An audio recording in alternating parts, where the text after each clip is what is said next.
All right, what's going on, guys? It's your boy Aaron, aka Turtle the Ascended, and today I'm doing something a bit different. I've got my longtime friends, my crew, my partners, and we're doing a little something we're gonna call the technical term.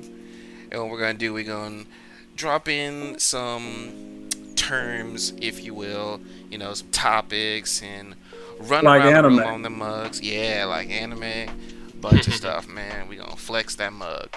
It's gonna be real good. So, real quick, I want to run around the room, introduce my co-host. Yeah. Oh, nasty Ooh, co-host. who's the co-host? So, Big whoever would guy. like to go first. Oh, what's up, boy? It's your boy, Buster Brown, aka Buster Move on Your Girl, aka Too Big for the Home Girl at Home. You feel me? Hey, go ahead and follow me at twitch.tv/Evil Boss Bird. So you want to learn how to bust a brown on a bitch, boy. Oh, I'm telling you, bro. When you out here in this, man, move on, bro. He was gonna do something stupid. Shoot, if we out here geeking, I might as well jump on that Go mug. ahead, go It's ahead, your, man. it's your boy, no other than Raha the King. If you see it here, you see it first. It's no other. I'm always playing video games. You can't steal a name tag because it's always my name tag, Playboy. Don't play your boy. Y'all over here being the Oh, most. oh.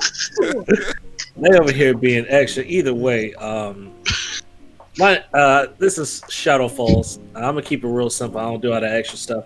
You can follow me on Twitter at shadowfalls_FGC and also follow me up on Twitch under shadowfalls_TW. Gotcha. That's me. All right, these my boys. So we're gonna get it crack-a-lacking, you know what I'm saying? With a very broad topic to give us some room to move around. And this is going to be fighting games, right? Everybody knows fighting games. Well, you should. If you don't, you need to get into them because they're fun as hell, you know what I'm saying? You're not wrong. Most of them. Yeah, most of them. So, let's go ahead and open it up with a rousing classical question. What is y'all's favorite fighting game? Nasty. Wow. Just right off, You the just, hit it you hard, just quick. gonna hop out right out and say it, huh? That's Oh all you yeah, do? I Okay. pulled the blade out. You couldn't see it. Oh, okay. All right. Anime. Okay. All right. Okay. All right. Okay. Uh, I'm be honest. Was playing a lot of fighting games in my day to day time. Didn't really know what I was doing until I went to college. Now, when I did go to college and learned how to actually play fighting games, I'd have to say my favorite of all of them would have to be Street Fighter. Nasty. Specifically, Street Fighter 4. Okay. Street What? Fighter 4? Right. That's crazy. I wouldn't expect that. That don't say Street Fighter 4. No, I can see him not saying Street Fighter 5, but Street Fighter being your choice in general is very interesting. Yeah.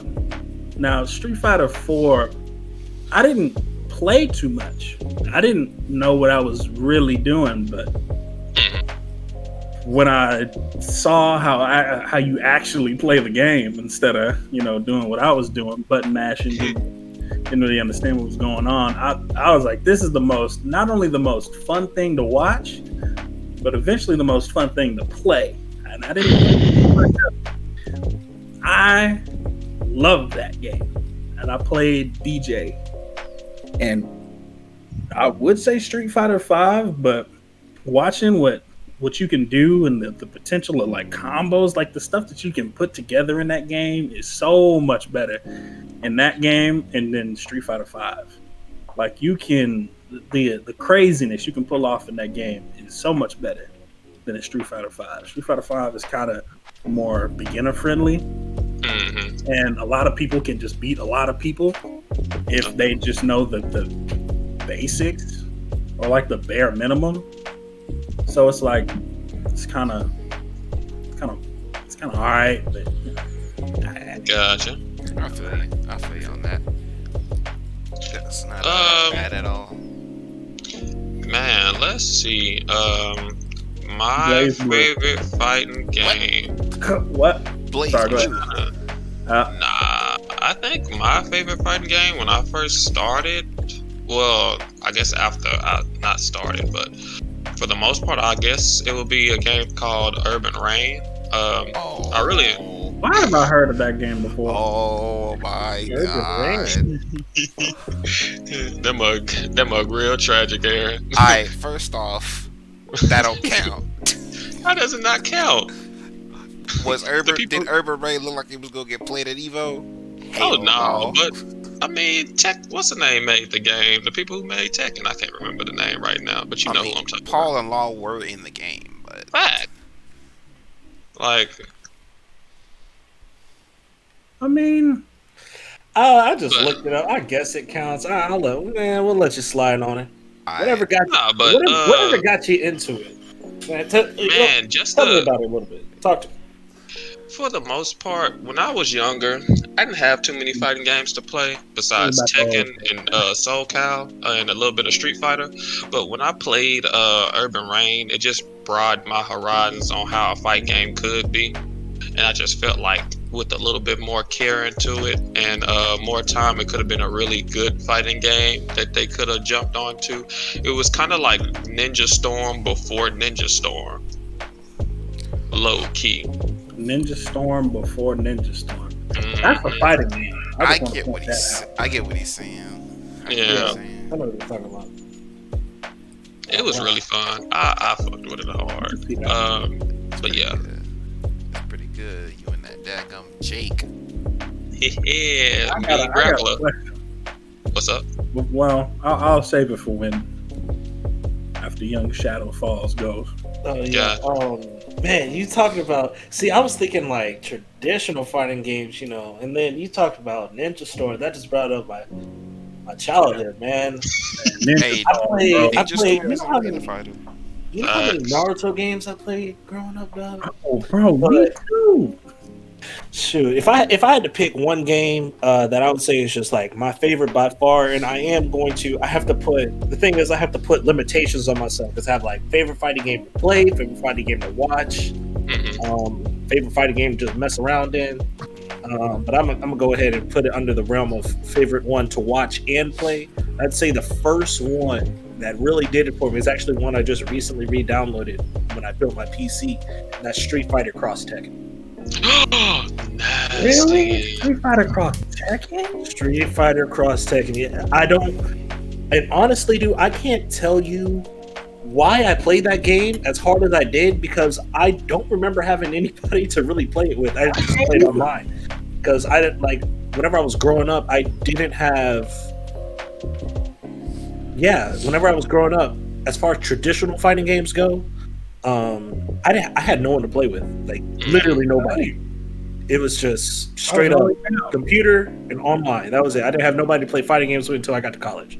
And I feel like that's the core of it. I mean, if you love just playing the mode by yourself, I mean, you might as well just say it's your favorite for the most part. Heck yeah, might as well be.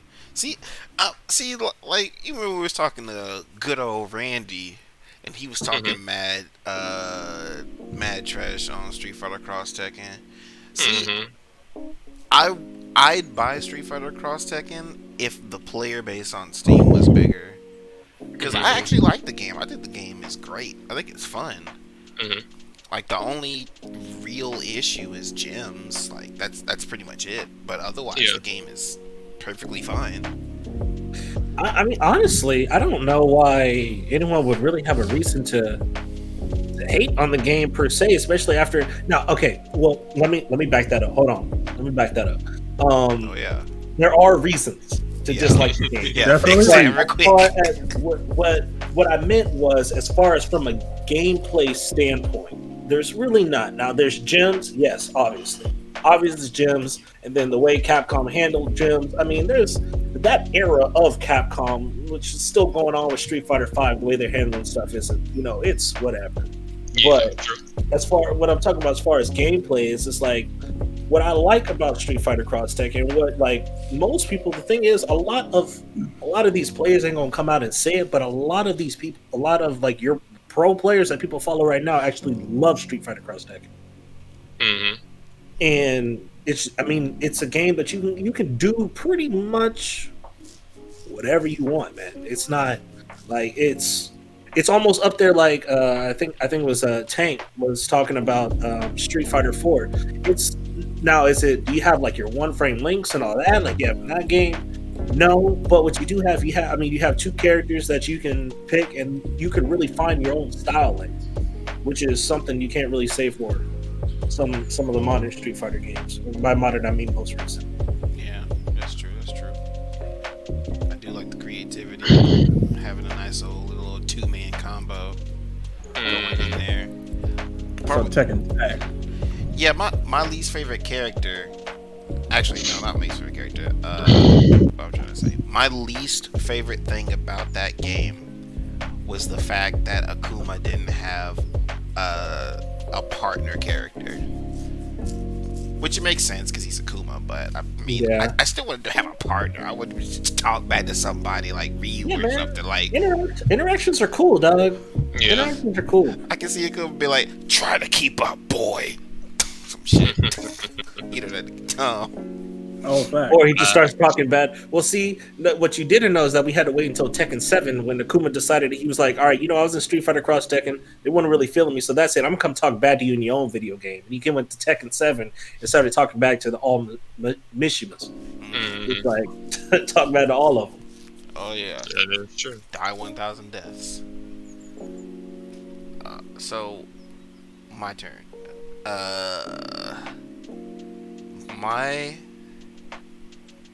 See, originally I was gonna say my favorite fighting game was Smash, but I would say I owe my fighting game prowess to the very first fighting game I took any type of seriously, which was Mortal Kombat 4. Mortal Oh, okay. Kombat 4? Specifically for the 64. I don't even remember the earlier Mortal Kombat game. Oh yeah, it was Mortal Kombat 4. It was kind of wild, low key. You could sidestep. It was a 3D game. It was 2D, 3D because you could sidestep. You could throw rocks at people. I remember the 3D Mortal Kombat, but I don't remember. Oh yeah, Mortal Kombat 4 was pretty interesting. Like you could What sidestep, was the name project. of Mortal Kombat 4, or was it just Just Mortal straight Kombat? up 4. I didn't even know there was one that was named Mortal Kombat 4. Yep, and it was on the Like the 64. Oh, it is? That's crazy. That mug was mad lit. It was fun. I believe him. I think if I remember correctly, it might have been a Tekken for it too, but I could be wrong. I don't know. Like I liked it. Well, first of all, anything my cousins beat my ass in, I wanted to beat their ass in. That was just how it That's was. fair. That's Fair fair, enough. bro. They scrubbed me up hard, especially my cousin. She played freaking Raiden and would just beat the hell out of me with that dude. So I got low-key code, started hard practicing, going up against the computers on the hardest difficulty. I learned how to pull out my weapons, do the weapon combos. I learned how to throw rocks. Because there was a whole projectiles you could just sit there and go pick up, throw, and it was fast.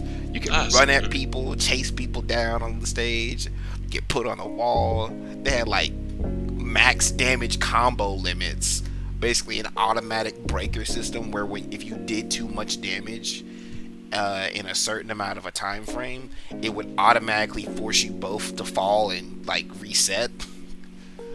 So it was Good old days. It was mad. It was mad, interesting, weird, and fun all at the same time. And I loved it. I loved it when I got good, and I was like, man, I'm gonna remember this game. I'm gonna remember this game. Wow, I didn't even. Wow. That's out of left field for me. I didn't even know. Right? He was one of them undergrounds, man.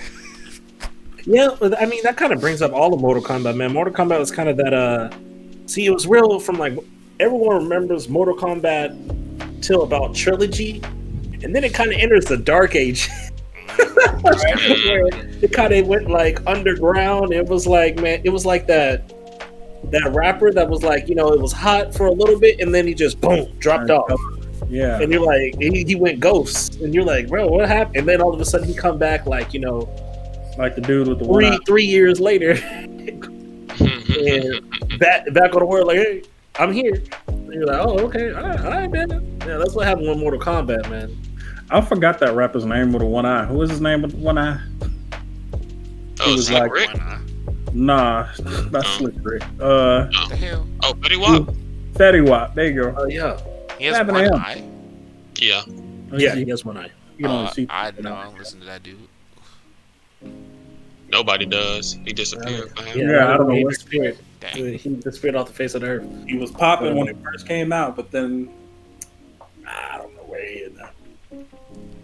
Gross.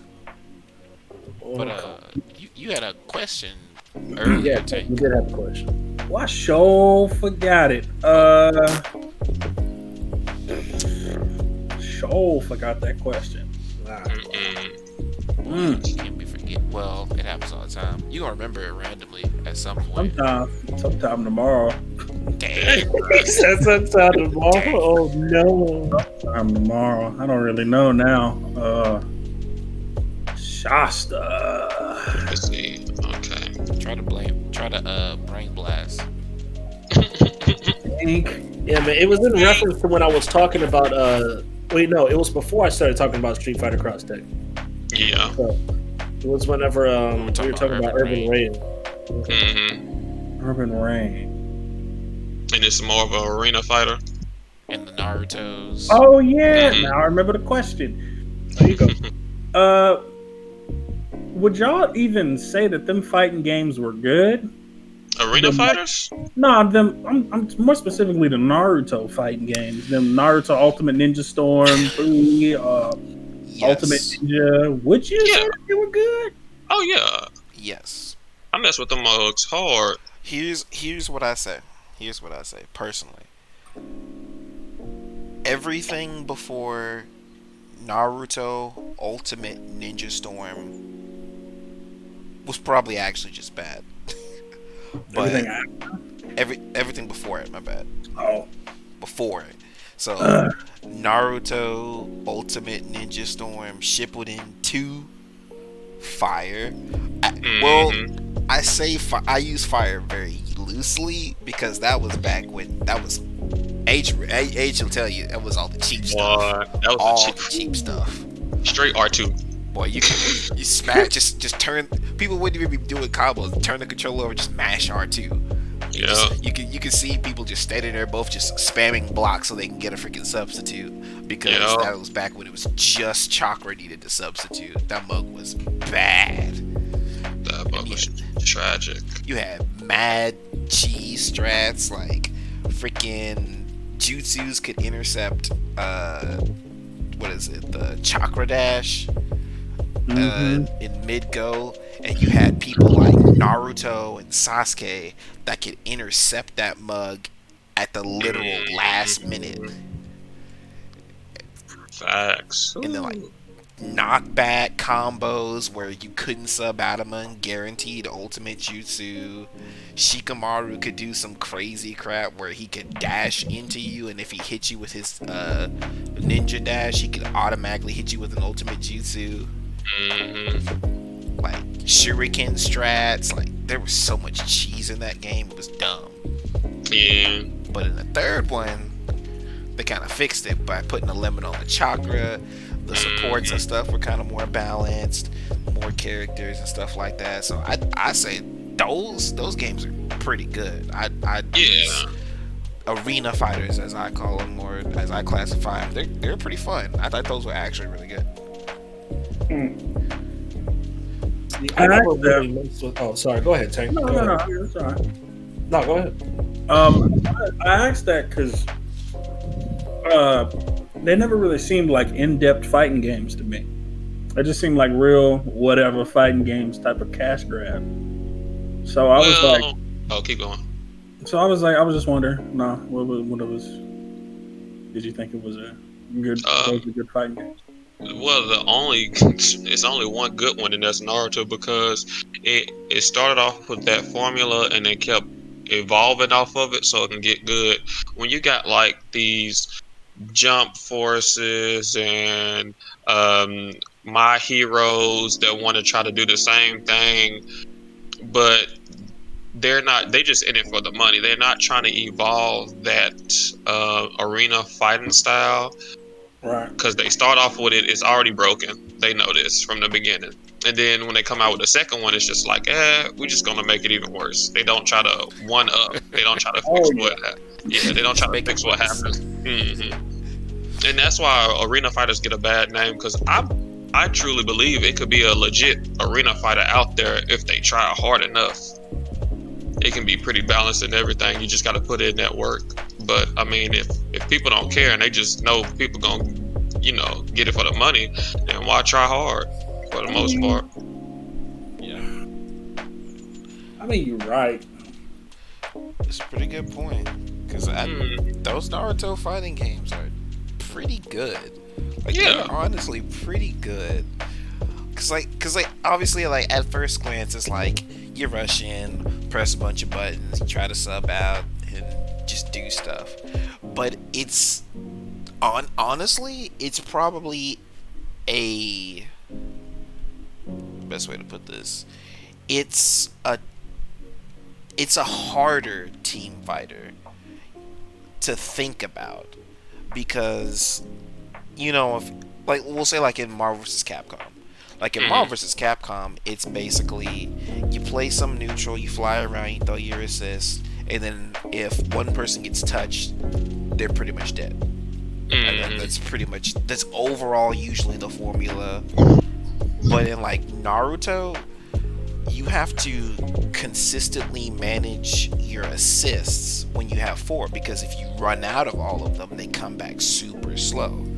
So you have to abuse certain assists that can give you time to get those back or that you can use to force other people to use theirs up so you get even playing field. And then the cancel mind games, certain characters having certain abilities, and you H know with the instant awakening on certain characters Oh yeah.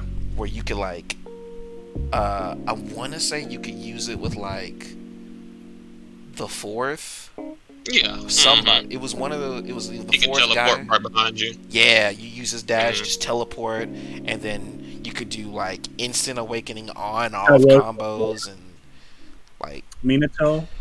yeah. That was the yeah. He did do that. Yep. Instant teleport right behind you. Him and Guy Sensei could do it. Really? hmm In the fourth, not the fourth. Yeah, the fourth Raikage. hmm He can Oh That teleport my is behind true. boy, you. Wakaba. That's how you know we played that mug too much. I messed with him. I messed with the fourth. I messed with two people: Fourth Okage and freaking Pain. I love Oh, Pain. Pain was so fun. And you had because and there's the other thing, the fact that you could choose to have one or two teammates, That is which true. is cool. Because in a lot of games, I can put you at a disadvantage if it was Yep. like that. Like Skullgirls, you can get put at a slight disadvantage only running two characters. So you have to run a certain combination to make it worth only using those two characters. Now, what about Tekken Tag? Tekken Because Tag. Tekken Tag was if you had one character, you don't have as much health as the other two people do, but you could. They low key had less. They had way less health than you did. Well, the disadvantage in keep going. Oh no, go ahead. No, go ahead. The disadvantage in Tekken Tag 2 was the fact that if you could maximize your damage, if you get hit as one person, you're pretty much dead. Like if they knew what they was doing, like you were not getting out that hole. and they could free your ass up for the most part. That's why it was bad to run one character. Now, certain one characters are cheesy. We all know this, but for the most part, it was just really just bad to just run one character for that aspect. Because like I used to think the same thing. Because like I hear a lot of people that don't really know or don't really have the knowledge. They'd be like, one character is straight up stronger, or you do more damage, all this other stuff. And I was like, that's not true. Yeah, That's just wrong. Like, because you only have like, the reason it seems like that is because those two characters have less health. The one character has a little bit more. I think it's 160 health, I think, on both of the two characters, and it's 220, if I remember correctly, on the one character. But the other advantage that the one character has is that their red life is constantly regenerating. So in order to supplement that, you just had to be good at the game. And what I mean is you had to use like the fundamental stuff that they showed you in the tutorial, which was doing tag combos. So you had to launch them, switch out the character, then do a combo to drain their red life so that it didn't matter. And because you have two characters, the damage output that you're going to have is going to be greater than the damage output of that one character. Just always. So you just really had to drill all of the mechanics of the game in order to fix that. You know, I didn't. It's kind of interesting that y'all are all talking about, like, you know, Ultimate Ninja Storm and all that. I never really got into Ultimate Ninja Storm, and then, you know, y'all talking about, you know, all the mechanics and all that regarding those and how they transfer. And the reason I never got into Ultimate Ninja Storm is because as a kid I was so upset at it. And the reason why I was upset at it is actually because it killed off my favorite Naruto games, which were the Clash of Ninja series. Yeah. I don't know if y'all played those. Ooh, Clash of Ninja back on the GameCube. That's where I played that mug. I have played extensively, like, as in I would go in the lab and see. That's why whenever you said, like, you brought up the Naruto games, I had to like kind of went back a little bit, because that's where I went back to. I went back to like GameCube, Clash of Ninja 1, 2, and then we get to the Wii, Clash of Ninja Revolution 1 and Revolution 2, and then we never even got the third one that was in Japan. That is like the most ridiculous version of the Clash of Ninja series. And so I never played Ultimate Ninja Storm because I was mad that they went with it instead of going with Clash of Ninja. So Clash of Ninja was that 4-player one that you can do, right? Yeah. Oh, that worked pretty fun. Well, yeah, you could do 4-player. I always played as 2-player, but yeah, it was you did have a free for all in there. And then, man, I got into that game deep, and when I say deep, like, I was over here having to try and record my screen here. Like, thing is, I have like my sister like holding the phone up to the screen while I'm over I'm over here trying to tell her to keep my other baby sisters quiet while I'm trying to record this thing so I can get into this guild or whatever for the game. Like, I was going in hard. That was specifically Clash of Ninja 2. Like, I was going in hard on that game, man. There was like, in order to get into this guild, you got to be able to beat three AIs all teamed up against you. And so, like, I remember explicitly, man, I would go like Neji because he had like this big AoE attack, big AoE super. Back and X, so he could do rotation. Yeah, he could do rotation, so he was straight up like, get rotation, boom, get off. Like, but that's not who I played. That's not who I played solo. But if I got 3 AIs, I got to beat. Like, I'm gonna try and hit everyone. So, but that's a series that I wanted them to go farther with. I felt like Clash of Ninja now Ultimate Ninja Storm now is, dude, it's a spectacle to watch. It's amazing, and I'm glad they, they kind of, because it's like you said, H. They have definitely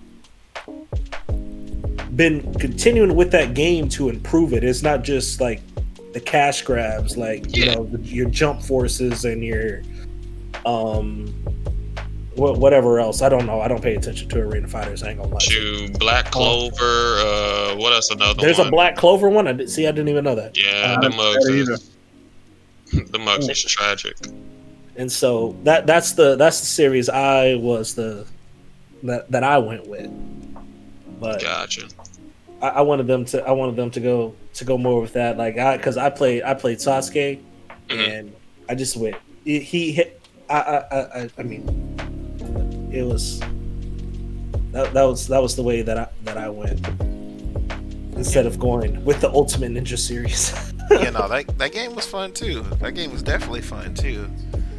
Cause I was in that mug lapping a little bit just so I could beat the hardest computers. Cause that was one game where you had to play mad strategic. You could hide around boxes on the stage, chuck shuriken, Yeah, track people. yeah. I remember playing it one time. I don't remember all the aspects of Clash of Ninja, but I know Maurice had it and he loved it. The mug was pretty fun. And Itachi, I think in the second one, was absolutely cheating. That ninja Itachi was dumb. That ninja had a counter that took almost all of your health. Itachi always seemed busted. Yeah, Itachi always was busted. Actually, wait, is he busted in GNT4? I can't remember. I don't know. Anyway, a lot of the Akatsuki members are pretty busted in the Japanese only one. But that is true. Yeah, but yeah, for the most part, if they, like I said earlier, if they did improve on the arena fighters, I could really see a lot of people going that way in that direction of playing them. well, I'm not a big arena fighter person. Like I think I can literally count on one hand the amount of arena fighters that I've played. Like, what do you mean as far as because so here's the thing, I don't really know what a good arena fighter looks like. I know what a bad one looks like because I just look at My Hero and look at every single character.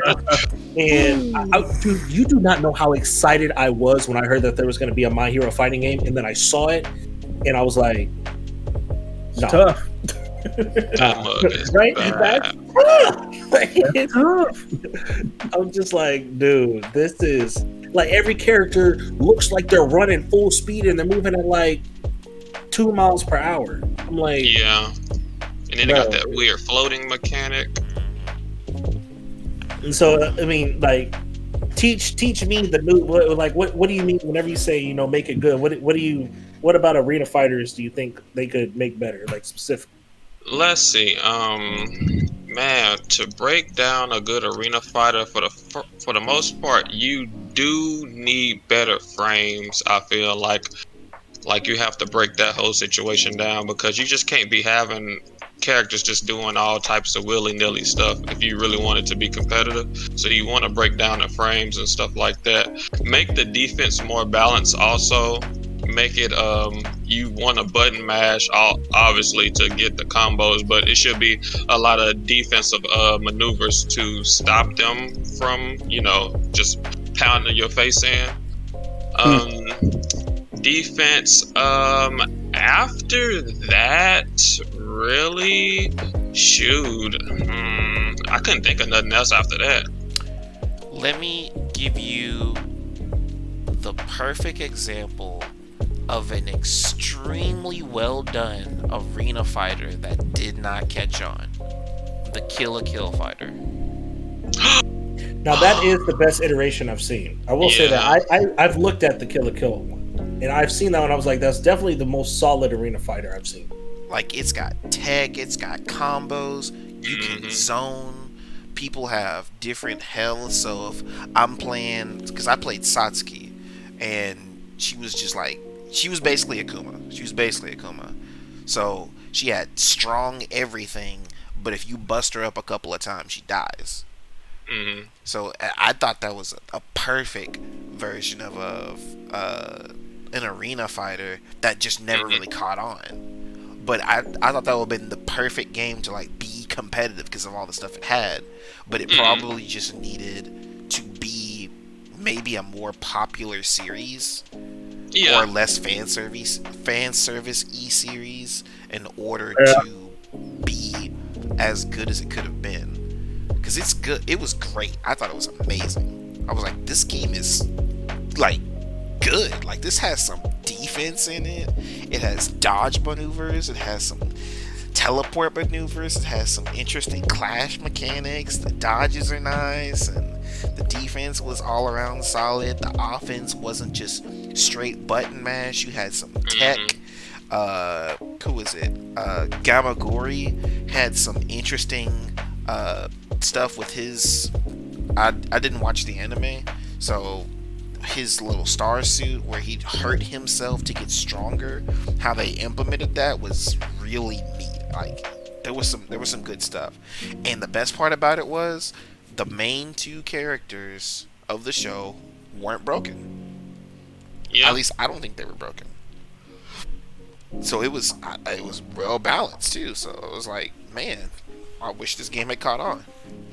So like, you look at that, you look at the Storm games, and you look at games like the Jump Force, like Age was saying, you gotta fix those frames, because a lot of the times it feels like they kind of just throw some stuff in there. They just make it look like the anime, and in turn, it's not really that balanced. Because Naruto used to do the same stuff too, and Dragon Ball Z is real bad about it.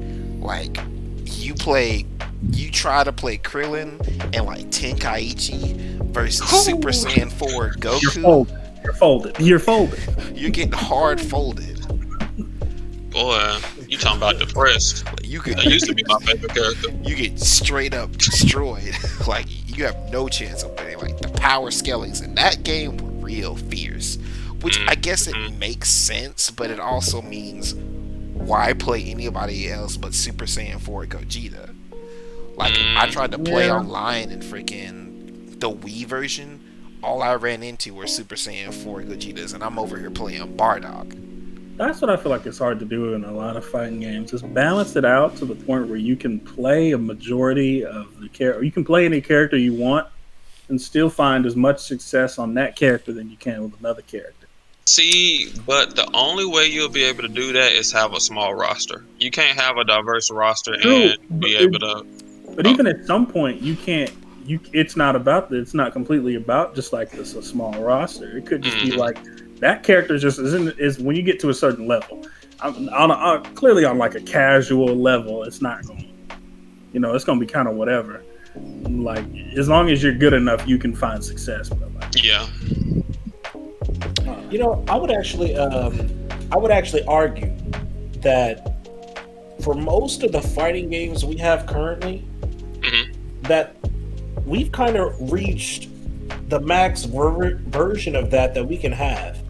And like, so I'm looking at talking about your Street Fighter, Street Fighter 5, Tekken 7. What's the other big one? What's the other big one I'm missing? I'm leaving MK11 out of this for a specific reason. But, SF5, I'll get to why I'm leaving it out of there in a second. SF5, Tekken 7. There's another one that I'm missing. Grand Blue. We'll say Grand Blue. And so I would say those three games are pretty. And Smash, I will actually argue Smash Ultimate as well, are actually pretty for the size of their rosters are actually pretty well balanced. Like SF5, I feel all four of those games have the same thing, where the person who's playing that character is actually the one carrying the character. Like in SF5, nobody else, like when Tokido was running things, nobody else was doing that with Akuma. Nobody else. It was just Tokido. Mina RD was running with Birdie. No one else was really doing that. In Grand Blue, I mean, shoot, at the very beginning, everyone was talking about Basaraga was bad, and Fame 96 was knocking people around with Basaraga. Yeah. And then starts the typical, oh, Voltron is bad, but once he starts getting going, which is like every fighting games player's thing for rationalizing a bad character winning. Alex. Once you get them going, Smash Ultimate, same deal. MK Leo, whoever he's playing is broken. It doesn't matter. Facts. right? Yeah. Ike was broken. Oh yeah, Ike was top 5. Yeah, Ike was top 5 when Leo was playing him. Now he's gone. Where's he? He's high tier. I think he's like high tier now or something like that. Yeah. Who was Leo playing before Ike? I think that was it. Well, he was playing Belmonts a little bit. But it was mostly Ike. I think it was Ike, and now we're at the same thing with Joker. There is literally not another Joker player doing anything that I know of. Yeah, the only Joker players, if there are Joker players doing anything, they're not exclusive Joker.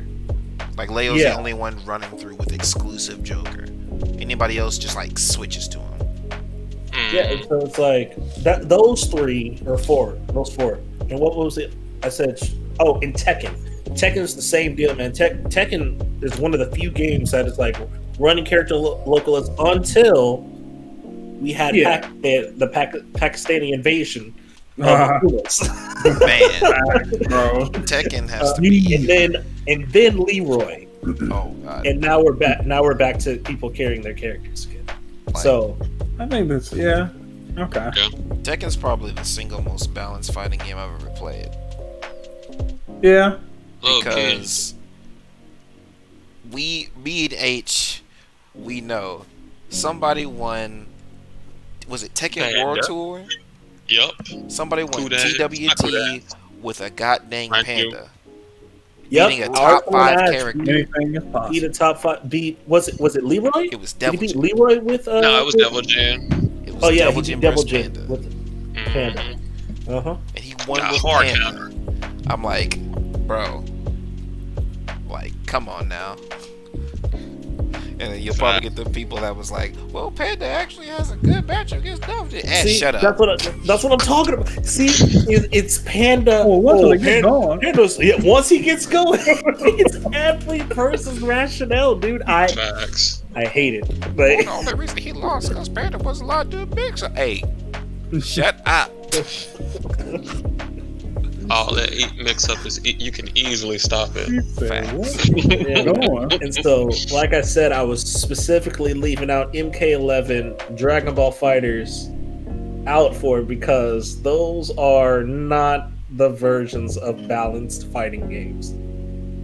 Each one has had one character either running the meta or you seeing multiple from like, bro, MK11 is plagued with this dog. You know how many they keep trying to take this dude, what's his name? Big old sand dude. Gearus. Huh? Gearus, yeah. They Gearus? keep trying to take him out, man. They keep nerfing him. He's running. He kept running. He ran like the first like 6 months of the game. Where there was like multiple things of it. He was like the most used character in top 16s. And It was him, and now it's still Liu Kang. Yeah, and then Liu Kang. It was him, and then Aaron Black. after he dropped off. Not Aaron Black. That was MK9. But or 10. Excuse me, 10. 10. And then after Gearus was Sonya, and then now it's Liu Kang. And then That's Dragon right. Ball Fighters. We had the Cell saga, literally. I heard about that. We literally had the Cell saga where if you weren't running Cell, you were throwing. You wanted to lose.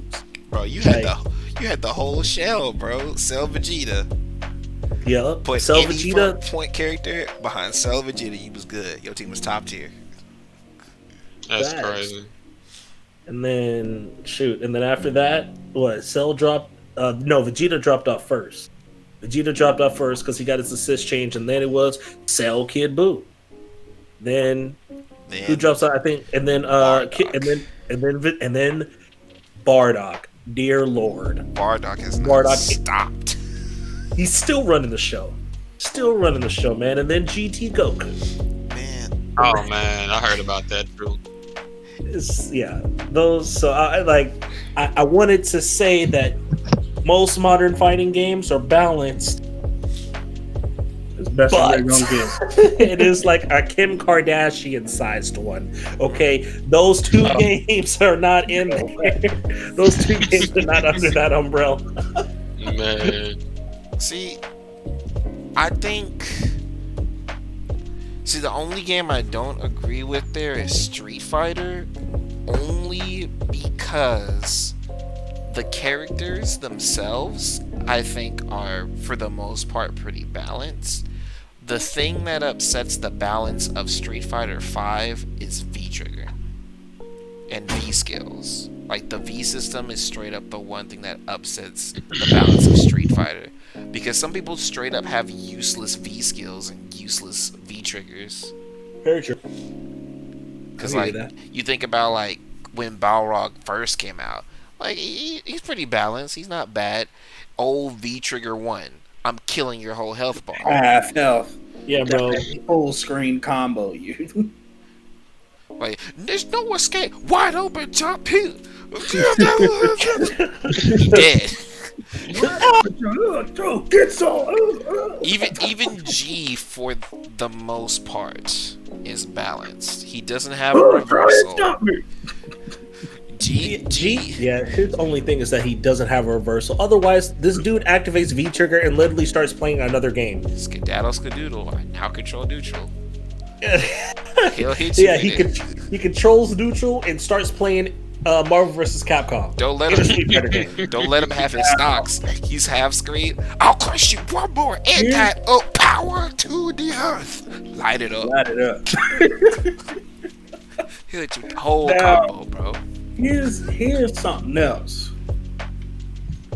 Infinite combos in freaking fighting games. alrighty. I have one exception. Marvel vs. Capcom 2.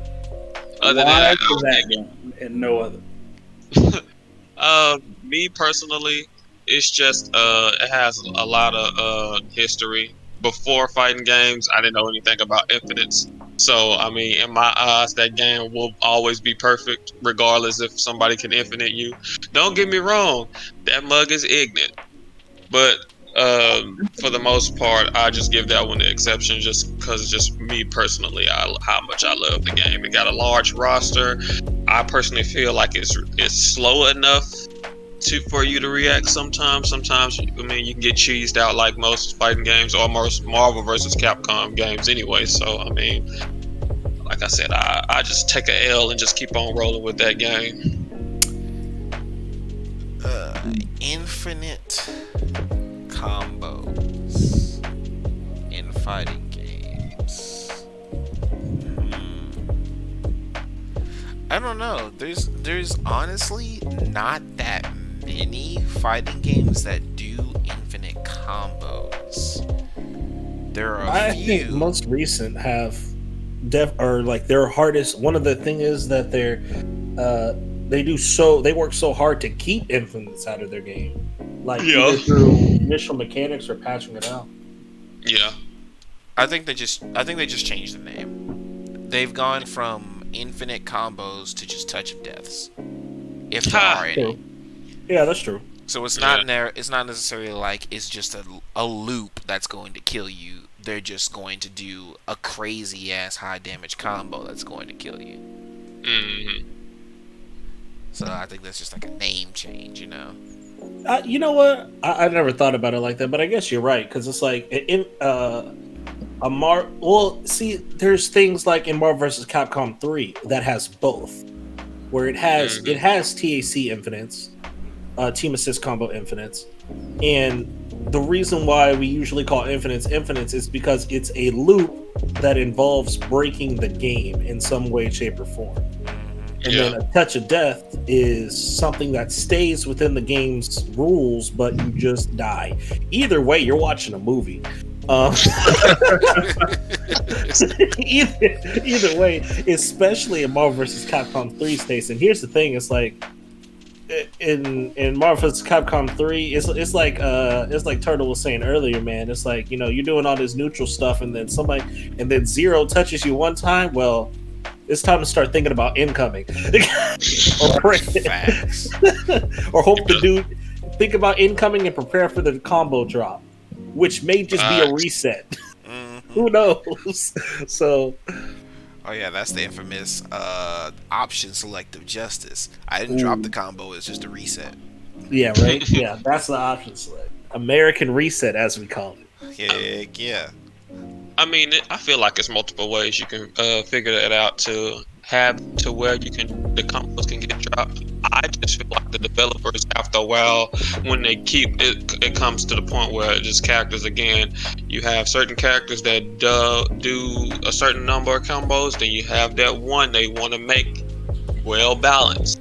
He can do all these crazy combos and all this flashy stuff, and then here he goes, he's breaking the rules. And then once he comes into the game, and then they try to fix everybody up to par, then when they update other characters, I sometimes feel like they just don't really test them all the way. So then a character gets something updated, one of the old ones, he was already good, now he's become real high top tier. I mean, stuff like that happens. I feel like they should try to minimize that crazy combo action, but some people like to watch it. To me, I'm not a personal fan of it. I feel like it's pretty dumb. I think it's pretty dumb too. There's a lot of companies. There's another company that we know that does stuff for the sake of entertainment. Nope. Yeah. Nope. Don't Yeah. Don't say it. Yeah. Don't say And it. it's called League of Legends. Oh, he said it. He said it. Oh man. There's been multiple changes that Riot has made to their game just for the sake of fuck it. Not looking at the fact that they're already broken, not looking at the fact that they're literally ruining solo queue, not looking at the fact that they're already played a ton, or the fact that they're buffing things just because people don't play it. So now they said, hey, we buffed him to infinity and beyond, so play it. Man, see, things like that, those things are kind of interesting. Because, like H was saying, people, I don't see the, okay, so the main issue is it is impossible to fully test the limits of a character before that character comes out, because sometimes there are just like one or two very unique players who are able to come up with these crazy combo sequences to make you say, that combo is insane, I'm gonna steal it, I'm gonna see if I can make it better. Then all of a sudden a character becomes broken because somebody figured out this amazing combo that they put together with the help of somebody else they watched, and they just start killing people, and then everybody finds out, okay, this is the limits of the game, let's see if I can do this with another character.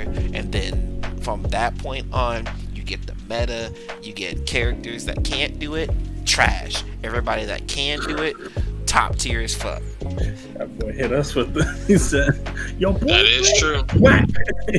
Shoot. But I mean, here's the thing is, man, it's like we just didn't know it, but all these fighting games are broken. All of them. They all are broken. The only thing, like, even people will be like, oh, well, you know, they weren't doing this back in the old games. No, your old game is cheap as hell too. It's broken You're not as hell. The thing is, you just didn't know it yet. And now with the internet, as soon as somebody breaks something, we all know it. Oh yeah. Right. And so they break it, it goes up on Twitter, it gets its 5 million retweets. Publicity, you know? Actually, not even 5 million, it gets its hundreds of thousands of retweets or whatever. And then all of a sudden, we all playing GT Goku. Yup. Or we all playing Bardock using assist 2 because it's ridiculous. Because he needs to have 2 ridiculous assists for some reason. Why?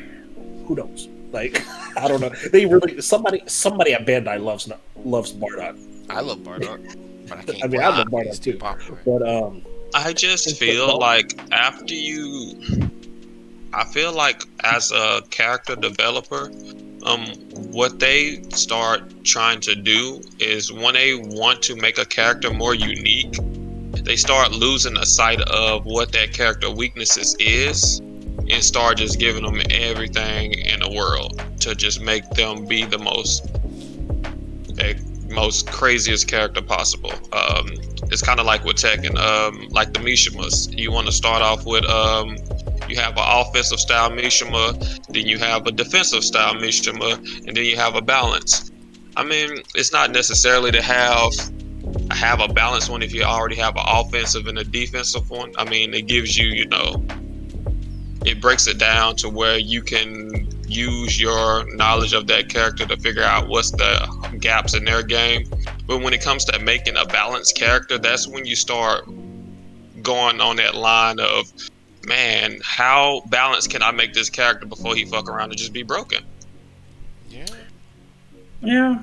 The goal shouldn't be to just how balanced. The way you can figure out if a character is truly balanced or not is a balance of player play. If a character is broken, who's not gonna play him? Like, Yeah.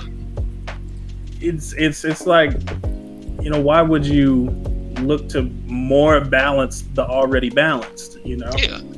But like, I get if they're trying to balance it, if they're trying to like do something interesting to make something more interesting. Because if they make a character that people don't care about, Yeah.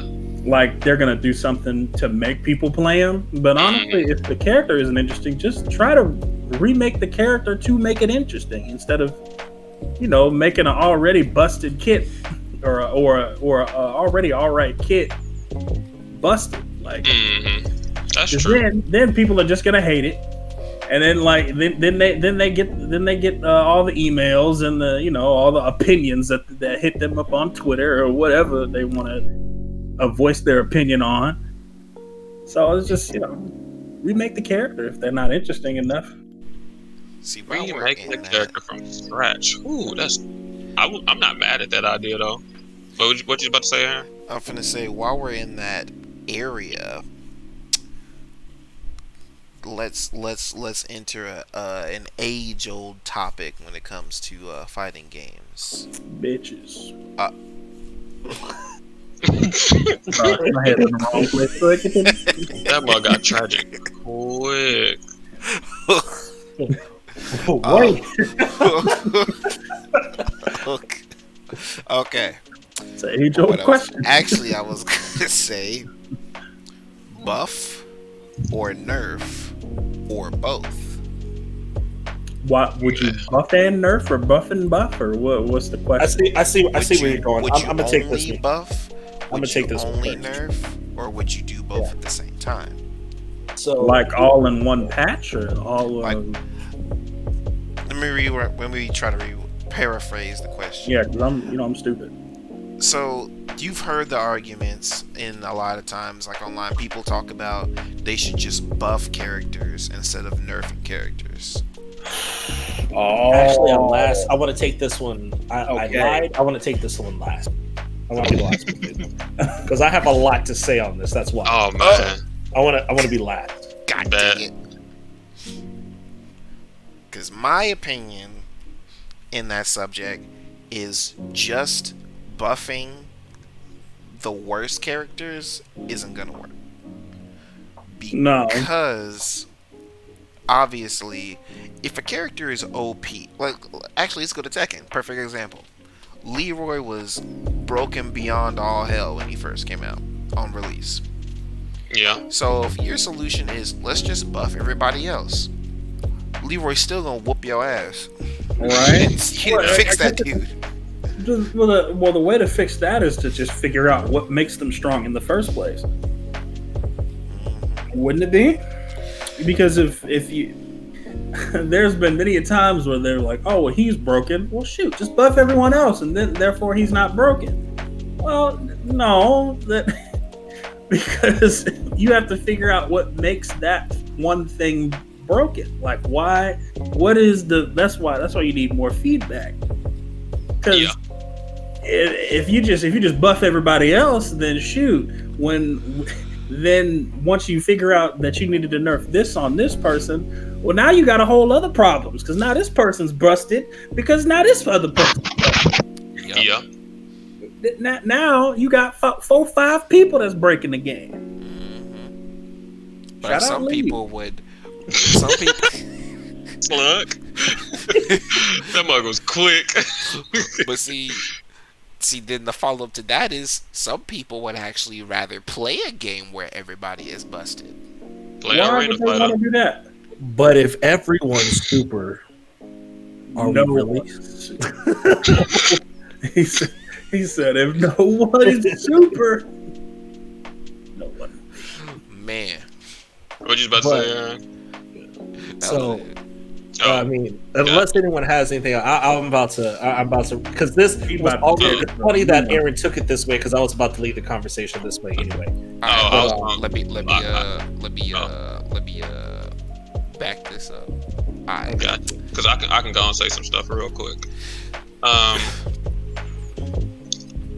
I guess the best thing when it comes to nerfing a character or nerfing period or buffing, I feel like you should find, like Isaiah said, find out what's making that character broken and what is that character's uniqueness like as a character. What is the character meant to do? Is he a defensive character? Is he an offensive character? And then break it down from there. Also, to have a really good balanced game, I feel like some aspects of the basics of the game, like the tools that you use, like teching, grabs, tech rolling, all that type of jazz, just like neutral and all that. If you can inform a person on that, that will be better. But making it easier, I guess you can say, for the consumer to use with certain characters will probably be a good thing to do. That will also help. Just nerfing like the basics of the game, like what Tekken did. Tekken nerfed a lot of the basics, so the game could be more balanced. I mean, I hate it, but it made a better game out of it in the long run. So I take it. If you got to nerf the basics so more people can play, and more characters can be well balanced, then just keep nerfing the basics. That's what it is. It is interesting that you say that. Oh, come Yeah, on. I- Come on. It is Tear interesting this that you say conversation that. apart, man. Oh, Go ahead. Okay, all right. Pull up the So, dissertation for me. because my only rebuttal I have for you Mhm. is community reception of Guilty Gear Strive, Oh, nice. and I don't. And so here's the because the thing that you just described is the buzzword of fighting games right now. I'm gonna get back to the whole buffing and nerfing thing. I'm taking a quick tangent. All right, Take go it. ahead, take that detour. Go off Go then. ahead. But Go off go ahead. then. so accessibility. That's Let the 'em word use. you're looking for in regards to nerfing the basic mechanics. And so here's the deal with that. There comes. So yes, Tekken 7, and the thing is, I have heard every Tekken player, like every vet Tekken player, talk about how they have nerfed, and I won't use nerf, but they have made the game more accessible by making sidesteps less important. And by making sidesteps less important, they made it's kind of harder to sidestep things. Things track ridiculously. Things you're supposed to be able to step will sometimes just track and hit you for no reason. And then you have a game like Dragon Ball Fighters, which is, very simple execution for a game like it is. Or what happened between Street Fighter 4 and Street Fighter 5. And the thing is, I feel like that making something accessible so that another group or that more people can play it only works up to a certain point. I feel you. And it only works in there's not a game yet, or maybe Tekken 7 is it? Maybe Tekken 7 is the closest we've got where a game has been made accessible to such a point where the vets aren't completely turned off by it, but it also is grabbing new people as well. Because I can tell you what game it's definitely not doing that, and it's Guilty Gear Strive. Gotcha. Like, if you've seen any amount of community feedback, and I'm sure Turtle can back me up on this one, man, everyone's mad. They are. I've all, seen some and all the combos. vets are pissed. They are like, it is not like, Tekken 7 Tekken vets are like, like, oh, they, back in my day, you used to be able to sidestep health sweeps, but but and I'm obviously meaning, by the way, but and so. But that's been like the trend. Every single fighting game that's come out has been like, okay, let's just make this more accessible. Make it more accessible. Make it accessible will equal more people. And I don't think that's true. Yeah. And the reason why I don't think that's true is because making a game more accessible, especially a beloved series, like one that has track record, like your Tekken, like your Street Fighter, Guilty Gear, is that the thing that your vets love about the game is that I'd say most fighting game vets, is that they had something to hold on to. They had a particular play style, a way that they were able to express how they. Because I mean, that's what we do when we're playing fighting games, right? We find a character and a play style that we feel expresses what we want to put out there. Even bigger. That's the whole reason. And so, whenever you start taking away things, it's like having, okay, I give you this, this box I give you this box of blocks, right? And then slowly but surely, I just start taking, and so you're making this, you make a big tower out of all the blocks, right? And then I'm like, all right, cool. Here's a new box. All right, this box is, I mean, it's still made by the same company. It's got some of the same things in there, but I start taking blocks out of the bin and be like, no, you can't use that. Can't use that. That's not my Can't blocks. use that. Not my blocks, bro. And so Yeah, I feel you. now you have fewer blocks to play with, and now you can make something, yeah, but it kind of looked like the same thing that old Jimmy over there got too, because you just don't have enough. You don't have enough to express yourself with. Yeah. So that's my deal on accessibility. So sorry, I had to get on my soapbox on that one. Okay, Shadowfall's stepping off the soapbox. This is what it's for, man. Oh yeah. Nah, I'm not mad. It makes sense. My Efron changed his mug to the soapbox. Fire. But, yeah, so that's accessibility. And the reason why is because, like, a game that I will say SF5 is a perfect example, man. Because if, for anybody who doesn't know, I am, whatever I was coming from, I went from Smash to FGC, but I was originally a Street Fighter player. And now Street Fighter is probably the series that I played the least. Specifically because of what they did because of what they did to Street Fighter 5. And so I was like, well, nope. And I went to play other games. No. I tried it. You can ask Turtle, man. I've given Street Fighter 5 numerous tries. I've tried it so many times. Bro, you have a kindred spirit in here that I somehow convinced to hop on Street Fighter again. So what? You have a kindred spirit in here that I somehow convinced to hop on Street Fighter again. Who's that? Tank. Oh, Yeah. really? Okay. Oh yeah. Oh. That is true. Yeah, I've started streaming Street Fighter, and I've actually been heavy going in Street Fighter now. I somehow was Figuring it like, out. man, Tanks, play Street Fighter with me. I really wouldn't play it. Like, there was a time where I was like, I don't. Nothing interesting about that game. Don't care about that game. Don't want to care about that game. I'll move on. But I don't know. There was something about it. Leaving it. It was a real different reason for me. Watching Street Fighter 4 and experiencing Street Fighter 4 and then looking at all you can do in Street Fighter 5. I was like, yeah, look better, but you do less. Like that's what it looks like. Yeah, It yeah. looks better, but you do less. That's literally what it looks like. It looks like it has all these great looks, and it looks so beautiful. Mhm. But good lord, why are the basic of these combos only 5 hits? Or here's something else. Why can't I tell who's playing the character? Why does every single Cammy look the same? Why does every single what's another top player? Another top character that's pretty popular. And So I don't follow Street Fighter Five like at all anymore. what's Same. another top pro player?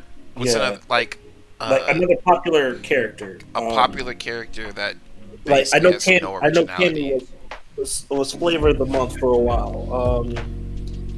Kadim is another one. Now hold on there. Hold on. No, Not all but Karens look all the same. Hold on. You can Uh, tell when Mongo or Punk got the sticks. I'd say only because Punk has such a diverse playstyle. Ace. But that's only. But what are they all doing?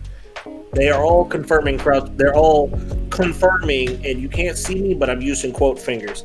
Confirming I can almost hear it. crouching medium punch. Confirming. That's all I'm gonna say on that. Quotation fingers.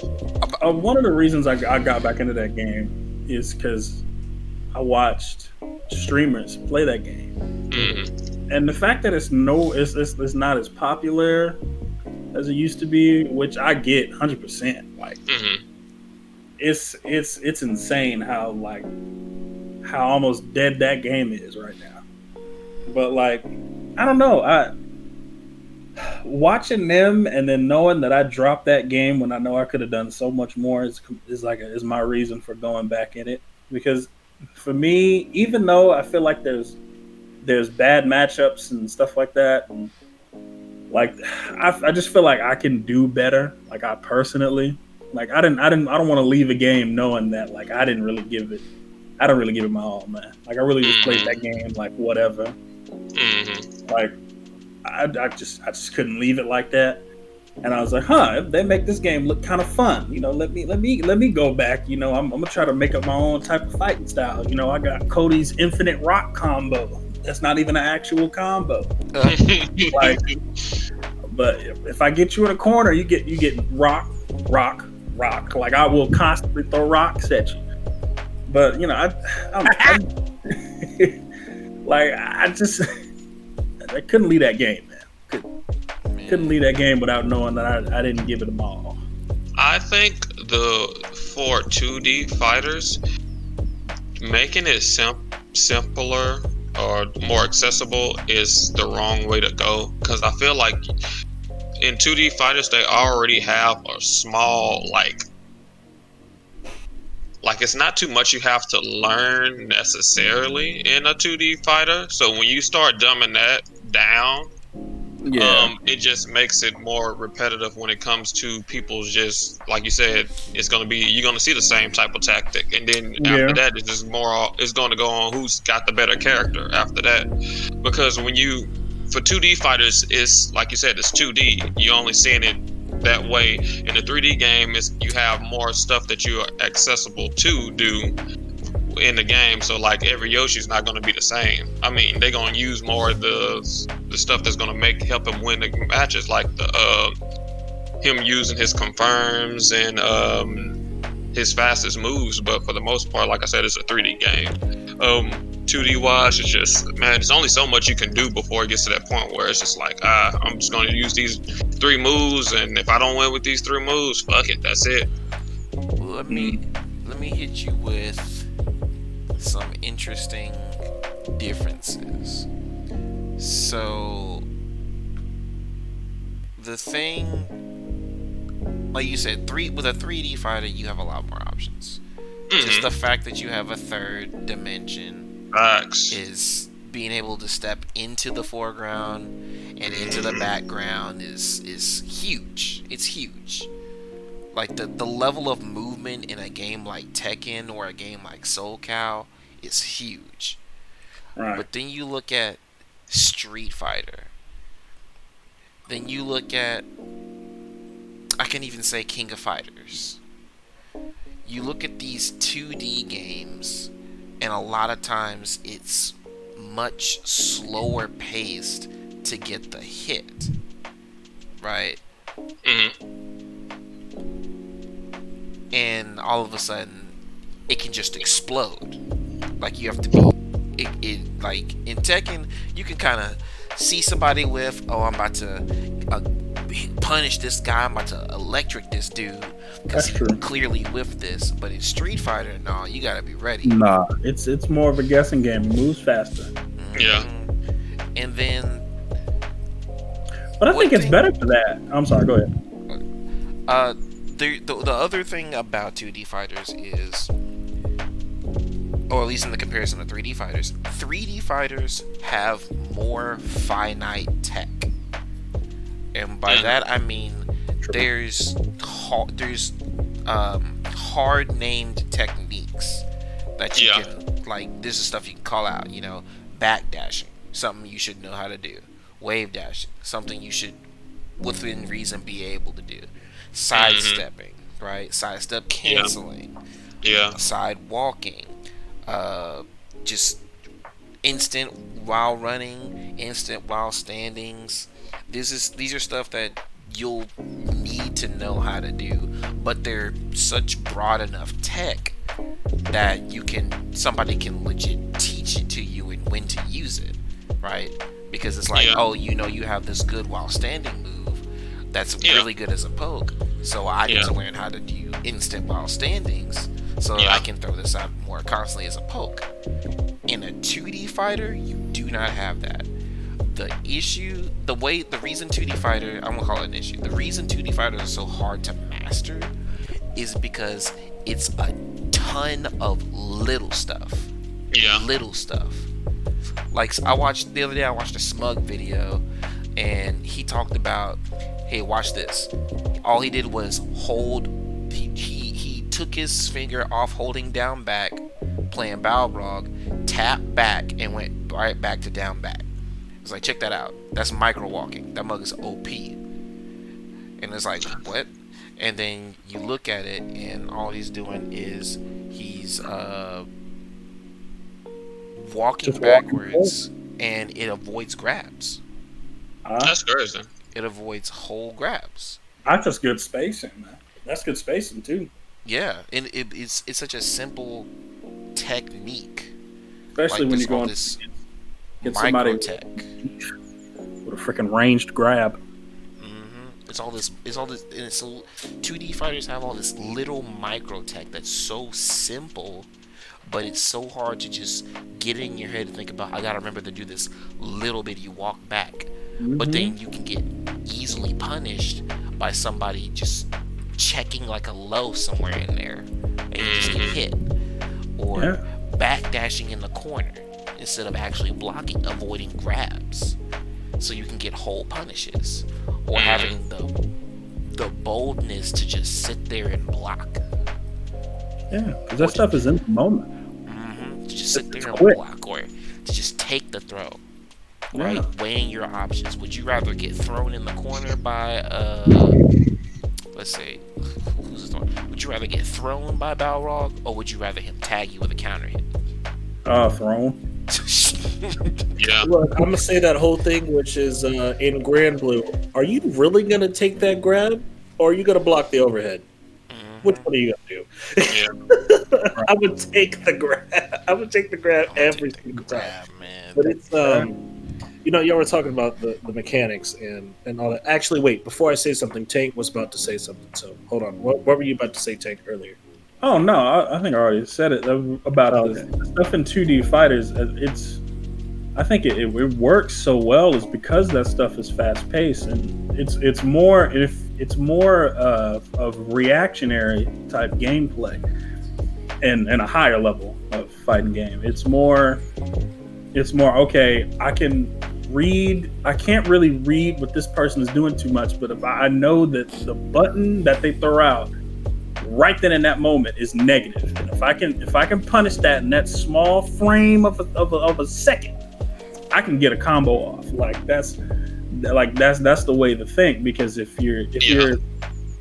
it's moving so fast, if you're good at the game, you read that person so hard on the habits that they do, the frame data that they probably don't even know, especially online, is that motherfuckers just throw buttons out, hope for the best. Like they don't know, but if you know, that gives you that even just a bit more of an edge over them, because you have to read like, okay, that's the third time they threw out that standing heavy kick. If I can catch them throw that button out one more time, you know what I'm saying? Like it's a lot more reactionary and more hard reads on people, instead of just, okay, well, this I can just catch them off guard with this combo. Yeah. Your adaptation has to be a lot quicker. It has to be. I kind of disagree with that. And the reason why is because I kind of have the similar play style between all games, and I play a very, I'd say it's kind of I play basically with punishing in every game. Almost every game I play is with punishing, to some extent. And so you were using the same, and yeah, that's a very Street Fighter reference there, which was a standing heavy kick. And so yeah, I mean, I was a kid player, so I know using standing heavy kick. So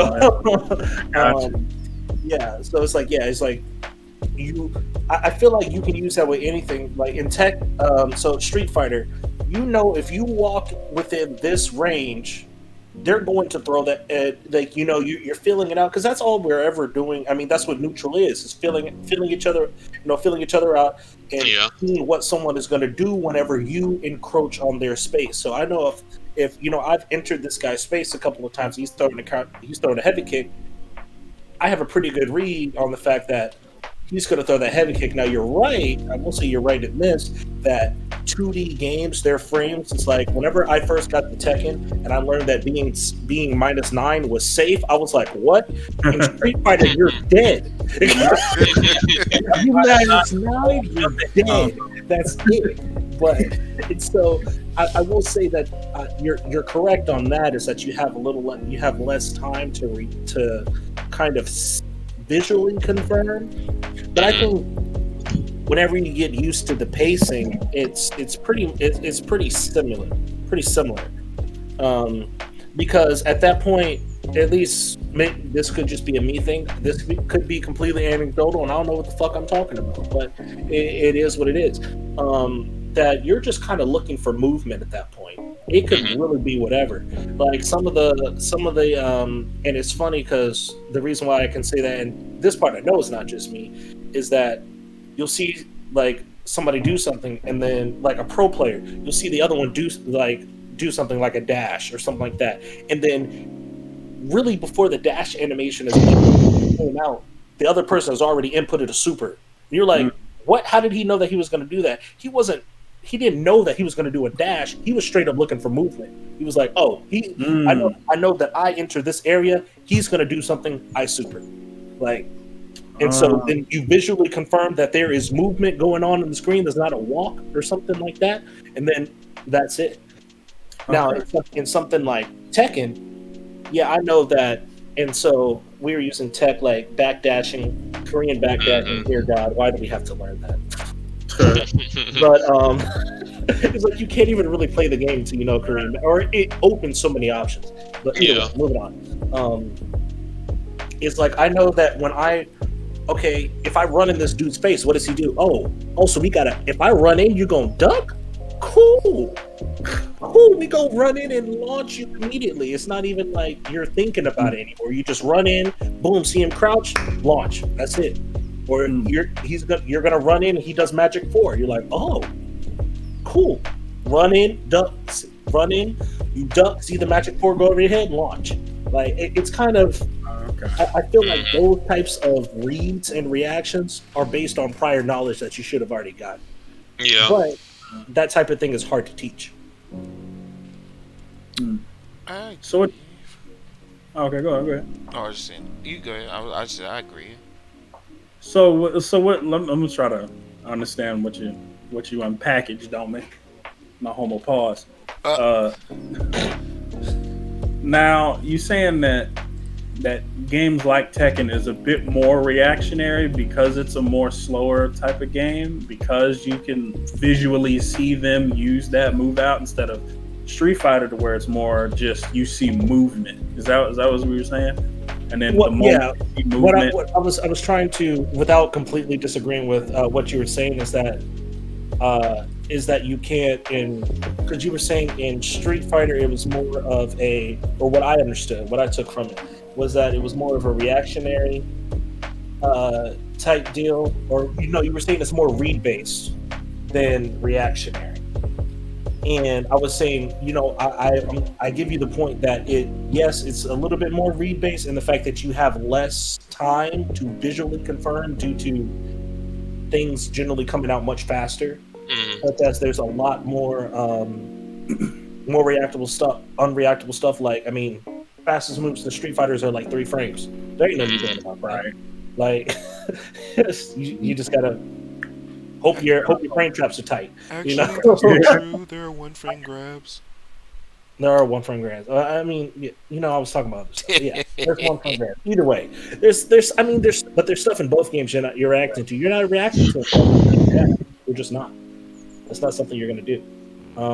You're not going to react to a what's it called, a 15 frame launcher in Tekken. What you are going to react to is the recovery, which is what most of us react to anyway. Because recovery on whiff for things is usually a lot longer than if it hits on block. Okay, yeah, I can see that. Yeah, yeah, you're right. I don't I see know. what you're saying. I've always because what I've learned from watching the Street Fighter players, just watching them in general, first off, and then just listening to what they have to teach. Like Street Fighter is a much more read-based game than Tekken, I would say, because like you said, because of the shorter frames, because it's straight up impossible for you to be trying to punish a button that recovers in less than 10 frames because it's too quick.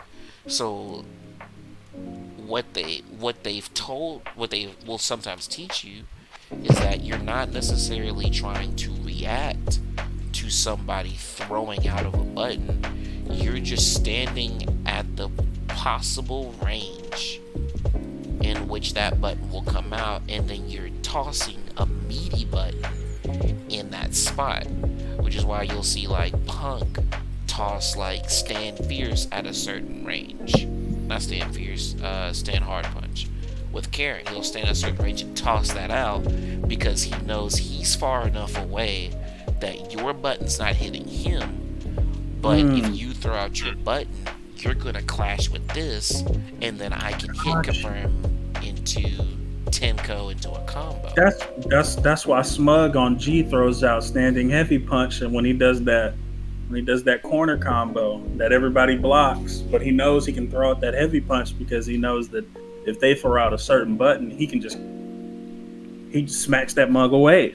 Yep, Like, that's how they all play. And Smug has an infamously strong neutral. He's like top 3 strongest neutral players bro, I'm in telling Street Fighter. But I- his issue is like dealing with other people on defense and their mixes, and sometimes his offense can be a little wonky, but he has great neutral sense. Really good neutral sense. But like Tekken, in the years that I've played Tekken, playing with like the flock of ninjas and stuff like that, I've learned that you don't really Some people will tell you you don't have to know frames in Tekken, which obviously that's not true. In Yeah, fighting games, you should be learning frames. But I definitely. understood the reason they said that because a lot of stuff you can visually see. That's punishable. I'm launching your ass. Like you can tell when somebody throws out a launcher, it's like I'm gonna get a punish. It may be not be the optimal punish, but you're gonna get a punish, even if it's just like a 1-2 or like a jab streak or a mix, something like that. If you can see it. Like it's easier to confirm those punishes because you're blocking and you're recognizing that they threw a move, so you're already ready to punish because you knew what move that was. Like for example, if what's a good move? Somebody throws out a hop kick. Classic. Someone throws out a hop kick, you automatically know I'm gonna get a couple of jabs or maybe a 12 frame punish, solid 12 frame punish off that. Like you are because you already recognize that. But like with both of y'all's points, I feel like um obviously you need both. You need both reads and Right. reactions Mm-hmm. to Yeah. play a fighting game, just in general. But there's also the mechanics also make quite a bit of difference, right?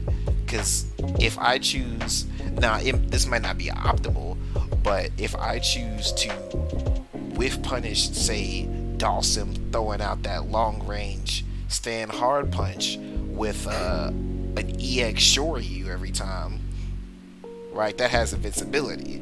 So like you just throwing it out, I just hit you, and then like reacting to jump ins, you have invincible air attacks and stuff like that. So it's easier to react to certain things in Street Fighter because you have the invulnerability and the invincibility to do so. But you don't have that as much in Tekken until now, where you have armor moves or power crushes, the technical term.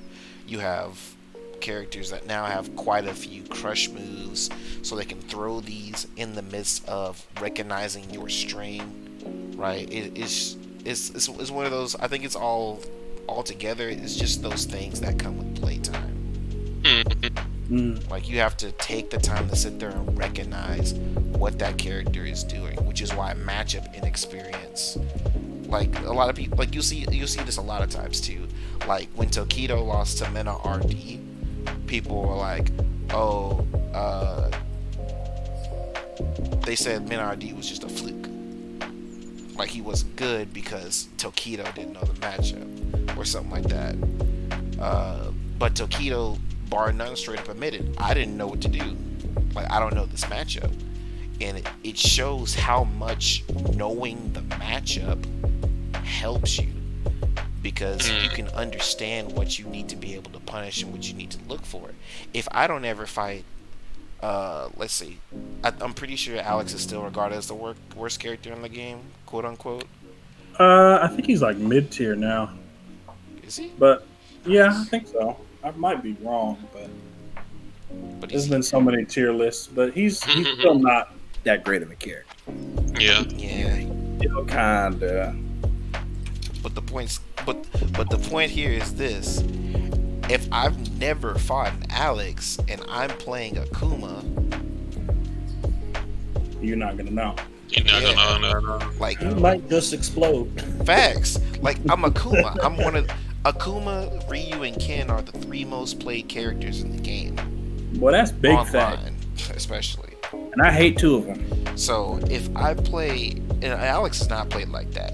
So if I'm fighting an Alex, I've never fought Alex before. I don't know what this dude can do, but he's obviously definitely fought many Akumas, so he has a strat that's going to work against you if you don't know how to fight him. So what ends up happening is I get ran over because I didn't know what he was doing.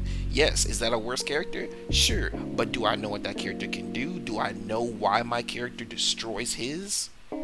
It's like, well, shoot, I'm gonna get effed off, Okay. Yeah, I'm looking at it. Yeah, he's still low tier. He's still Dookie. Uh, tragic. He's Yeah, he's still not great. I mean, yiker. yeah. So obviously you're gonna need both.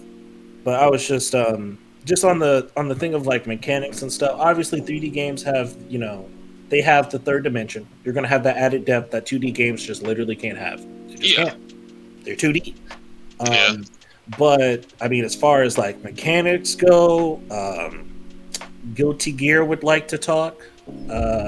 Blaze Blue would like to talk. Like there's Hey, Yeah. hold almost on. a daunting level of mechanics in both of those games. Hey, hold on. That's a whole nother category. I mean, IMO. oh, so are we not including anime? There's a whole other. Well, I've got several different categories for fighting games, personally. So first, you have traditional 2D fighters, right? You have stuff like Street Fighter, stuff like King of Fighters. Yeah. Then you have your 3D fighters, which Yeah. there's usually not any in between with the 3D fighters. They're just 3D fighters. So stuff like Tekken, of course, Soul Cal, Virtua Fighter, stuff like that. Then you've got your 2.5D fighters, Yes, aka dude. your anime fighters, which is I essentially say anything that has an air dash mechanic, and that's where Guilty Gear comes in.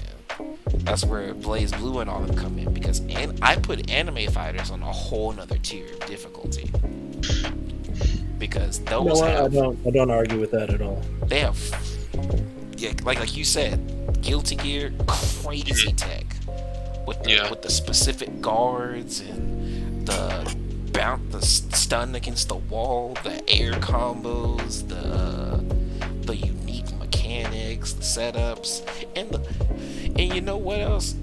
Guilty Gear might be kinda sorta, and I'm using this as a really, really, really hard grain of salt. It might be easier to learn than all of the others because of how in-depth its tutorial system is. Oh well, if we want to start bringing tutorials in, man, that's a whole different ball game. Guilty Gear is the king. Well, yeah, and so yeah, I mean, obviously, yeah, and so yeah, tutorials in fighting games. Well, I can. There's one game we've been talking about here that doesn't have one at all, but yeah. Tekken. Look, I wasn't gonna say it. Facts. And so, but yeah, and I mean, SNK, I wouldn't call it traditional. I wouldn't call it traditional one because, man, it literally has. Wait, it has jump, super jump, short hop, max, short max, long max. Like I would count SNK as like anime levels of stuff. I could give Personally, him that's personal. Yeah. that. I could give him that. But The last time I played it, that mug was. I left out like 3 or 4 of them, actually. Dang. Yeah. and so yeah, the tutorials. I mean, that's a whole nother topic, dude. I can go a whole nother hour on tutorials. I ain't gonna lie to you. Oh yeah. Just because I think, but I fighting games are finally starting to, and the community is finally starting to ask for this type. And by finally, I mean we've of course had the figureheads asking for this type of stuff for a long time, and some of the community people taking it on themselves to do it. But I mean, especially as far as tech, and like, dear Lord, if the Blasted Salami and Frame Whisperer and who Don't else, bro? say it. Any of the other, I don't know who else you're saying, but any of the other people, H knows.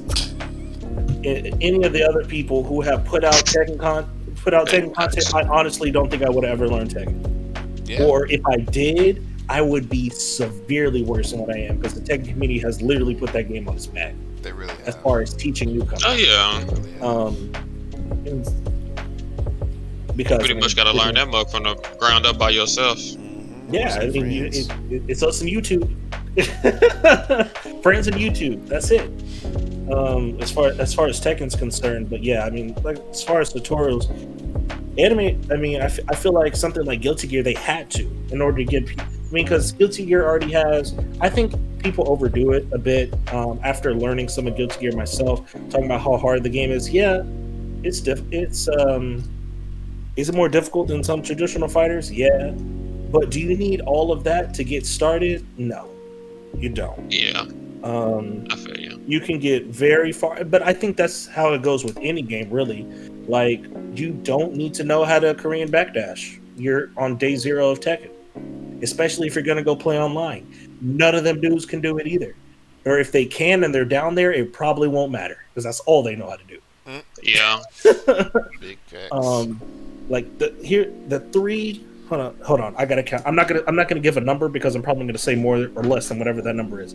The things Mhm. that I'd say number that you need to know in order to go online. And so, in order to go online and start playing people of your appropriate skill level. That's a big one. Mhm. Don't go and play the pros. You're gonna get bopped, and you're not gonna feel good about yourself. Don't play Facts. against anyone who's been playing the game for years. You're gonna feel bad. um, and so you need like a very short combo. Like, and I'm by short, I mean short. I'm not talking about you need to go learn the most optimal law. No, I'm not even going to use law. I'm going to use Lee. You don't need to use the most optimal Lee punish where you do about freaking 5 duck cancels in order God. to get it to get it done and get the optimal walk here. You don't have to do that. You don't have to do the most insane one frame links in Street Fighter 4. In fact, you probably shouldn't. So you need a little short combo, just something to get damage. Mhm. You need to know what button to press if they're far away. So it'd be like, oh, he's standing over there. I'm pressing standing heavy kick. He gonna block that, or he gets hit by it. Either one's cool. I don't die for it. Um, and then you need to know for 2D. This is 2D fire explicit. If they jump, what do I do? What button do I hit? Yeah. And I would start with the button, not sure you can. Like no DP. Yeah. I'd be like, this person jumps in on me. Oh, I'm playing Ken. He's getting crouching heavy punched. It should work most of the time. If it didn't work, I know not to use it in that scenario. I don't blame you. Yeah. And then 4 works with everyone. As far as whiff punishing goes, this guy uses a move. It seems to be have a long recovery time. Maybe I can throw this button at it. That's true. So that's pretty much all you need to get started. You really don't need a whole lot. I think people now would a tutorial be great in teaching us like Oh yeah, how to the block, how to use the basics, rest of the mechanics? Absolutely. the buttons But- at least. But as far as getting started in the game, I think people take it way over the head because I'll say now Guilty Gear has a great tutorial system. Yeah. It does. But if you look at all of the lessons it has and you go through it, it has so many. It literally like machine gun blasted mechanics at you. Which yes, it does it, but it presents it in a great way. I'll give it that. It does present it in a great way. But it's just so much information. And as someone who's a teacher, I'm just like, bro, I know you forgot the first 15 lessons. Right. We on lesson 17. So You trying to I know you already teach forgot out, the bro. rest of them. Yeah, it's- So I feel that the next part is now the developers are starting to understand that they need to present the information. They understand what needs to be presented. Mhm. But the problem is that a lot of these guys are developers and they think with numbers, and then the Yeah. artists are, of course, they're artists, Yeah. but they're not thinking like teachers, which we need to be like, okay. And that's exactly how I would do it. If I was making a tutorial, I'd be like, all right, here you go. Here, you're playing this character. Here's your keep out button. Here's your anti-air. Here's your whiff punish. Here's a cool little combo that has this dope ass move. that looks super freaking cool. Because that's the other thing that characters need to have, and that you need to know. You need to whatever move looks cool, you use it. I'm trying to think of a character. I'm trying to think of a character that I play that has a freaking cool move that I like. Oh, Ken is the perfect example. I want to use like Street Fighter 5. I wanted to use Ken's EX Hurricane Kick. I want to use EX Katsu as much. I think the move looks freaking incredible, and it's because it reminds me of his Shippuden. I mean, yes. Oh yeah. But it reminds me of his hurricane kicks from my first fighting game I ever played, which was Marvel Superheroes versus Street Fighter. And so it reminds me of that Ken. And so I'm like, I'm going to use it every single time I can. However, I can't just throw it out willy-nilly. I need to know when I can use it. So that's also, it's cool. So I give you this dope move, a whiff punisher, an anti-air, and a keep-up move. All right, go play. Go play a couple matches. All right, you played a couple matches, come back. Here's the next set. Here's another layer. And so that's what I feel like it's what's missing from tutorials, is that they need to kind of spread it out. You know what I mean? Oh, I like that. Well, I like that term, bread it out. I like. I said spread, but yeah, bread it out. I like both. Bread it out like it's sliced, bruh. I'm Deal. But that was deep, bruh. That's deep. Alright, let's this mug is running, so let's try to squeeze in one more topic. No, it's technical talks. Technically talk. One more technical talk. There you go. You smell me? So we try to keep bitches. Oh, by the way, I totally forgot. I went off that tangent and I never came back. So hold on, let me bring it back. I went off. I said I was going to come back. I remember. As far as buffs and nerfs and all that, I know that was like 30 minutes ago. I'm bringing it back. Whatever. Oh my God, you did say you had something. You did. I said I was bringing it back, right? Let me All go right, and there make you this bug low. Shoot, bring it Hold up. back. Yeah, I'm gonna keep this. I'm gonna keep this short. So as far as buffing and nerfing goes, there's another topic in there, and H brought it up temporarily when he was talking about how, I think H and Tank actually brought this up. They're talking about how another character comes out and they have what some other characters may have, but it's a little bit stronger. And then, and then they'll have weaknesses that somebody else has, but it's not as weak. And yeah, that's, as far as buffing and nerfing goes, I think what needs to happen is that they need to find whatever character is going to be that middle ground, that one we want to consider. Bam, this is a balanced character, and we need to bring everyone in that way. So it's like, I typically am a buff person. Like I want people buffed. I don't like seeing things nerfed because you get Ken from beta to what he is now in SF5. Ken in SF5 beta was literally the dopest character in the game. Straight up. You're right. He was broken as fuck. If they nerfed, he was broken, but maybe he was broken, but it was fun. And characters in these fighting games. Fun. It was broken. It was so fun. But it was super fun. And then we took that away from him, and now he's like some freaking vanilla trash bag. I tell you what. Hold on, before you continue, I'll tell you what. The only thing that I wanted taken away from that dude was being able to go hard punch, run cancel, hard punch, run cancel, hard punch. And I'm glad that was gone.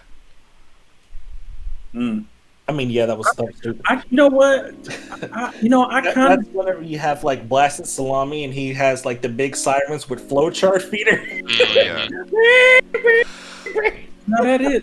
We can talk about this next time. But like talking about buffing and nerfing, and only seeing buffs, I can kind of get that, because if you once you start nerfing, then levels start to get shifted. Like once you have a baseline of what characters should do and how their strengths are, you might slightly buff something that you may. But if you nerf something, then them lines become completely, because then you don't know if this should get nerfed again. Like, I don't. People are still complaining about it. Like, do we nerf it again? I don't like. So that whole spectrum becomes kind of unbalanced. Yeah. The unbalancing process of balancing becomes unbalanced. We'll see. Bandai Namco is doing their buffs and nerfs correctly. IMO, for the most part, when it comes to Tekken. There's a lot of modifiers there, but okay. Just for the most part, because look, in most cases, so again, I'm gonna use Leroy. Leroy was broken when he came out. Nobody's gonna argue that. This is, I mean, you know, nobody's gonna argue that. They gotta hit me in the face with a wet mop. Like I told H and the rest of the Flocka squad, this character is broken beyond belief. Oh yeah. And nobody believed me at first. I'm telling you, this character is overpowered as sin. That's crazy. Are they blind or what's going on? I mean, I played him when he came out, and I was like, yeah, dude. Whenever I first touched Leroy in training mode, I literally never played a match with him. I looked at him, and then here's the problem. They gave us frame data. They gave us frame data whenever Leroy came out. So Leroy came out, I'm like, oh, he has this. It's negative what? And you can do what? This nigga is freaking broken, dog. Got a 25% health combo on a button. Word. Shoot. Say word. Man. That's fair. He was definitely busted on release. But Bandai Namco, my boy Harada and Murray, they took it slow with the nerfs. They chipped away at him.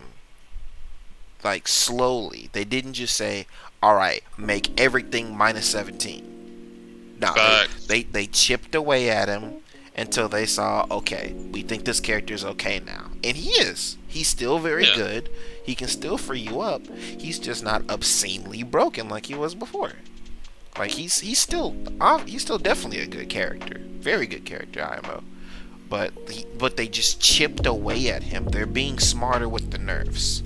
Now, obviously, as an Akuma fan, I don't agree with the Akuma nerfs, but they didn't just go right on the tangent and say, hey, you can't cancel anything. Like, what? That would have been... I mean, you gotta be loving that forward 3 nerf, though. Or is it down forward 3? You gotta be, I mean, not nerf. You gotta be loving that down... No, they gave him a forward 4 buff, but there was also a 3. I think it was down forward 3. No. They nerfed both of those. No, they buffed whatever the 3 one is. I think it's down forward 3. Down forward 3? Yeah, it's no, like it was one forward his, 4. It's like one of his best mids. It's forward 4.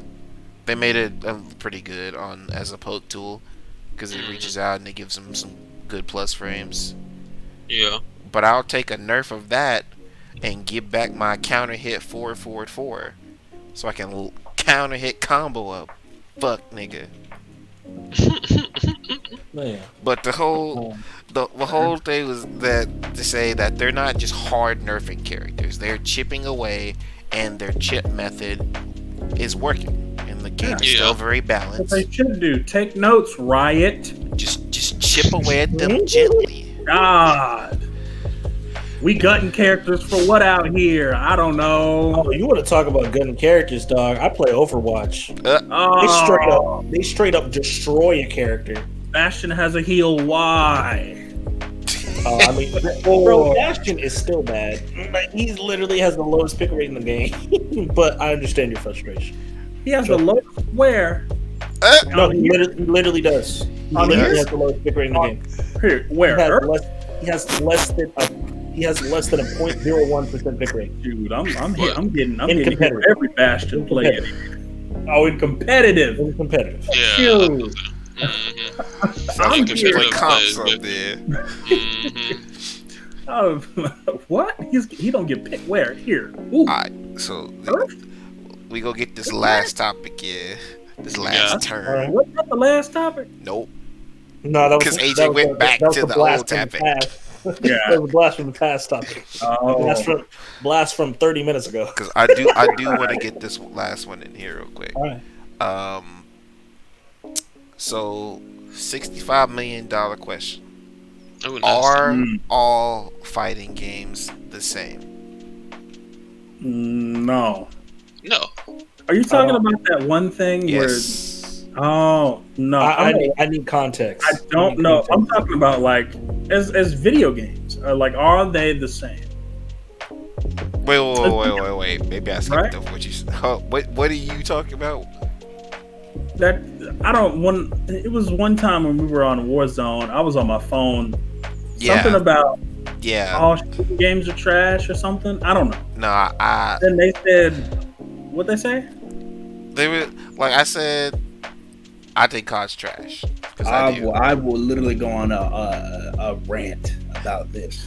And then I was just like, That whole situation was stupid. because they're all the same. Because there's like not any real difference in. The only differences between Call of Duties really are maps, guns, and the slight mechanic changes. If first off, if all fighting games are the same, then all shooting games are the same. Yeah. All But- sports. Games, Yeah, pretty all much, yeah. sports games are the same. But there are differences in shooting games. There are just like there are differences in fighting games. In fighting games, if you compare Tekken or Street Fighter, the main two, there are obvious differences. Frame data, there's the different characters, the different character abilities. There's always a new character in almost every other fighting game or every other Tekken game. There's new levels. Like there's different ways to play certain characters. Like it's not the same. Yeah. Now, if you want to compare, like, if we're talking about all shooting games, so we're going to talk about Destiny. We can talk about like another shooting game, Battlefield. We can talk about CS:GO. We can talk about Valorant. Like, there are obvious differences. Obvious, like there's abilities involved, but if you're gonna say that one is more the same than the other, shooting games are more the same than fighting games, because the premise of still run up and shoot somebody and push doesn't change depending on the shooting game. Mhm. It just depends on the mode. If you're playing team deathmatch, every shooting game is literally the exact same. You get a gun, you run up, you shoot. The most severe type of high level play is like which corners you want to pressure, or what if you have this gun, how far back should you be? The spacing between you and the area that you're in, or if you're communicating on comms, like what corner do you want to look around? Like, did you check this area? Like, I'm pushing up here. Can you be behind me in case like that's really it. Unless it's going to be a different game mode like Battle Royale. Now, I don't know why they were saying all fighting games are the same, because if you compare them all, it's literally different every fighting game. There may be certain small similarities in them, but it's completely different from the characters that play a completely different style. Like, it's different. Now, the premise of beat the person in front of you doesn't change. Just like Call of Duty shooting game, team deathmatch doesn't change. Yeah. You run up, you shoot the dude. You respawn, you do it again.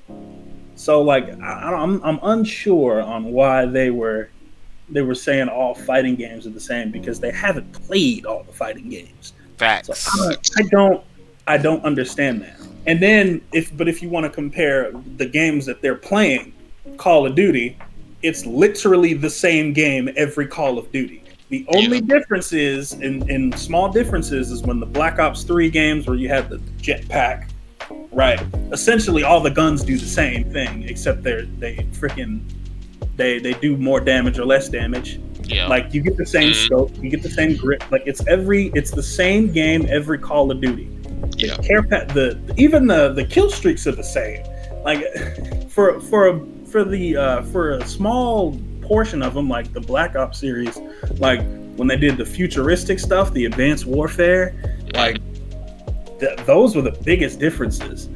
Like where you had like the freaking giant transformer balls that roll in called rats that come in and lay the freaking Optimus Prime's testicles sitting over here rolling through the freaking map, killing folk. Other than that, it's literally the same game all the time. That's why but it's Call of Duty. It's literally Call of Duty. That's why it's the same game. It's because it's Call of Duty over and over and over again. Now Battle Royale is the new thing, but it's still Call of Duty because you can go play Battle Royale on another shooting game. Yeah. So I don't know. I don't know where they got that from. Like my whole thing, and I got to thinking about it because I was thinking about it a lot, and I was like, I asked my homeboy about it, and he said he would chalk up about maybe 30% difference between CODs, giving like maps and maybe gun types and stuff like that, taking it to that extreme. But I was thinking about it, and I was like, that statement really makes no logical sense, because I can look at Tekken and then look at Street Fighter and say these are two totally different games. But if I look at Call of Duty Black Ops 2 and Call of Duty, the newest Call of Duty, I forget whatever it's called. Modern Warfare. Is it Modern Warfare the new one? Okay. Mm-hmm. I can look at one of those. I can look at one and then the other and still have to ask which COD is this. Right. The only way you would be able to tell is the graphics. That's it. Even then, the thing is, some of the newer CODs look just like the older ones. That's true. But it's still Call of Duty though. Like that's like if they want to compare stuff, they were real. They felt some type of way about you saying that you don't play COD, or mainly COD, because that's the only shooting game that they play. They felt some type of way about you saying no, because I'll take you out in a second. COD's the same, because they are. It's all Call of Duty. It's the same name behind all the boxes. Call of Duty, Call of Duty something warfare, Call of Duty Jump High, Call of Duty Advanced Jump High. Like, I mean, I wouldn't even, as far as, okay, so I'm not a COD player either. My COD experience consists of Call of Duty Modern Warfare 2, and actually, I've never purchased a COD game myself. I've never done that. I borrowed my friend's Modern Warfare 2. I played on my roommate's Xbox for Advanced Warfare, and then I only downloaded Warzone because it's free to play. And if I've shot a gun in one game, I've shot it in all three of them. Like it literally, Advanced Warfare was a different. I mean, and shoot, I didn't even play Team Deathmatch in Advanced Warfare. I only played the basketball game because we call our roommates, we would call it dunking on people. So that's all we did was dunk on people. Okay, and because it was similar to like Griffball from Halo, and so, but an assault rifle in Modern Warfare 2. Like I use like something like the AR or like the AR or in that game, and then Advanced Warfare. I don't even know what guns are in that game, but like they all shoot the same. They literally do. All the ARs. Now, can we get into the intricacies of like recoil and all that? Absolutely, we could. We could get into all that, but the thing is, if you shot a gun in one of the Call of Duties, I mean that's what they're made for. They're made for if you played Call of Duty at any point of your life, you're going to be able to pick this one up and play it immediately. I was able to get into Warzone and day one body people because I played COD before. Like all I got to do is point and shoot it. That's it. Like, if you're gonna compare shooting games, you got to compare multiple other shooting games. They were standing from the perspective of literally the only shooting games that they played. That's Call of Duty. That's all they play. But if we could talk about comparing certain shooting games as far as Destiny, right? That's a shooting game, but it's a different premise. So It you has can't. RPG Yeah, elements to Right. it. It has MMO elements in it. You Mhm. know, there's loot. You know, like it's a loot based shooter.